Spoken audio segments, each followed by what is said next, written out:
નમસ્કાર મિત્રો, કે ચેનલમાં આપનું હાર્દિક સ્વાગત છે. હું દિનેશ સિંહ રાઠોડ.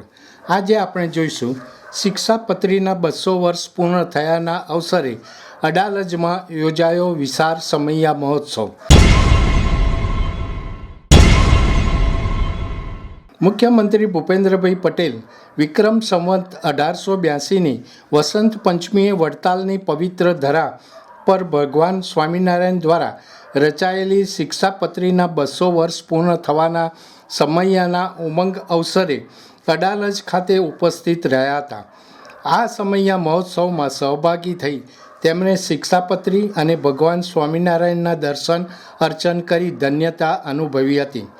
વસંત પંચમી એટલે જ્ઞાન સાધના શિક્ષણની આરાધ્ય દેવી માતા સરસ્વતીની વંદનાનો દિવસ એમ જણાવી મુખ્યમંત્રીએ ઉમેર્યું કે ભગવાન સ્વામિનારાયણે પણ શિક્ષાપત્રી દ્વારા શિસ્ત, સંયમ, સદાચાર અને સમરસતા તરફ લઈ જતી વિચારધારાનું સમાજ શિક્ષણ આપવાનું યુગ કાર્ય કર્યું છે. ભૂપેન્દ્રભાઈ પટેલે જણાવ્યું હતું કે શિક્ષાપત્રીએ ધર્મને માત્ર ઉપાસના સુધી સીમિત નથી રાખ્યો. વ્યવહારિક જીવનમાં સમરસતા, એકતા અને બંધુતા સાથે પણ જોડ્યો છે. વિશ્વ નેતા અને યશસ્વી વડાપ્રધાન નરેન્દ્રભાઈ મોદીએ સૌના સાથ, સૌના વિકાસ, સૌના વિશ્વાસ અને સૌના પ્રયાસનો જે મંત્ર આપ્યો છે તેને શિક્ષાપત્રી સમૈયા ઉત્સવ સાકાર કરે છે. મને આ ઉત્સવમાં સહભાગી થઈને સંતોના આશીર્વાદ અને આપ સૌ હરિભક્તોના દર્શનનો લાવો મળ્યો છે તે માટે હું મારી જાતને ભાગ્યશાળી ગણું છું એમ જણાવીને મુખ્યમંત્રીએ કહ્યું હતું કે આધ્યાત્મિક ગ્રંથો, પુરાણ, કથાઓ અને સંતવર્યોના વચનામૃત ધર્મ પરંપરા એ તો આપણી ભવ્ય વિરાસતો છે. શિક્ષાપત્રીના 200 વર્ષ પૂરા થવાના અવસરે મહાયાગ, વેદપાઠના પઠન અને અખંડ ધૂનથી આવી આધ્યાત્મિક વિરાસતને વ્યાપક બનાવવાનું આ સમયો અર્થપૂર્ણ માધ્યમ છે. આ ઉત્સવમાં ઓગમેન્ટેડ રિયાલિટી, વર્ચ્યુઅલ રિયાલિટી અને એઆઈનો ઉપયોગ કરીને લોકો શિક્ષાપત્રીના સંદેશાઓ જોઈ સમજી શકશે. સમૈયાના ઓડિટોરિયમ માટે સોલાર એનર્જીનો ઉપયોગ તથા આ સ્તરે પ્લાસ્ટિકનો ઓછામાં ઓછો ઉપયોગ કરીને સમૈયો ગો ગ્રીન ઇકોસિસ્ટમ મુજબ બનાવવામાં આવ્યો છે તે માટે આયોજકોને અભિનંદન આપ્યા હતા.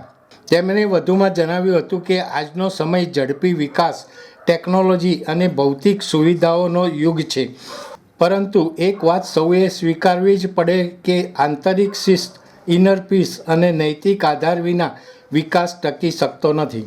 સ્વામિનારાયણ ભગવાને રચેલી શિક્ષાપત્રી આપણને આધ્યાત્મિક મૂલ્યો વ્યવહારિક જીવનમાં ઉતારીને આ સંતુલન જાળવવાનો રાજમાર્ગ બતાવે છે એમ કહીને જણાવ્યું હતું કે અહિંસા, સત્ય, વ્યસનમુક્તિ, સામાજિક સમરસતા અને જવાબદાર નાગરિકત્વ આ બધા મૂલ્યો શિક્ષાપત્રીના 200 વર્ષ પછી પણ આજે પણ એટલા જ પ્રાસંગિક છે. તેમણે કહ્યું હતું કે ભગવાન સ્વામિનારાયણે શિક્ષાપત્રીમાં આપેલો વ્યસન મુક્તિનો સંદેશ ઘર ઘર સુધી પહોંચાડીને સ્વસ્થ સમાજના નિર્માણમાં આ સમગ્ર સંપ્રદાય મહત્ત્વનું યોગદાન આપે છે. ભગવાન સ્વામિનારાયણે શિક્ષાપત્રીની રચના કરીને લોકસેવાનો જે પથ ચીંધ્યો તે સૌને સદાચારી જીવન કેવી રીતે જીવવું તેનો સરળ માર્ગ બતાવે છે. મુખ્યમંત્રીએ સ્વામિનારાયણ સંપ્રદાય અંગે જણાવ્યું હતું કે ગુજરાતની ધરતી પર સ્વામિનારાયણ પરંપરાએ સમાજ સુધારણા અને સમાજ શિક્ષણનું જે કામ કર્યું છે તે શિક્ષાપત્રીના વિચારનું વાસ્તવિક જીવંત સ્વરૂપ છે. રાષ્ટ્રહિત પ્રથમ અને સમાજનું ભલું કરવાનો સદ્ભાવ એ સ્વામિનારાયણના હરિભક્તોની ઓળખ છે. આ સંપ્રદાય દ્વારા ઘર સભામાં સદાચારના પાઠ દ્વારા કુટુંબ પ્રબોધનનું ખૂબ મહત્ત્વનું કાર્ય થઈ રહ્યું છે. તે વિકસિત ભારતના નિર્માણમાં મહત્ત્વનું બનશે. સમૈયા મહોત્સવ ખાતે વડાપ્રધાન નરેન્દ્રભાઈ મોદીના વિડીયો સંદેશનું પ્રસારણ કરી સર્વે હરિભક્તોને શુભેચ્છા આપવામાં આવી હતી.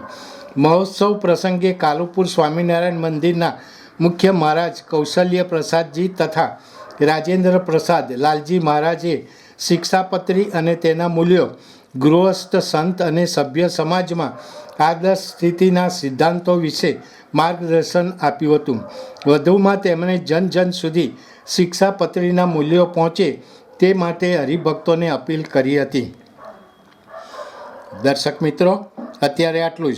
આવા વધુ સમાચારો માટે જોતા રહો કે ચેનલ. નમસ્કાર.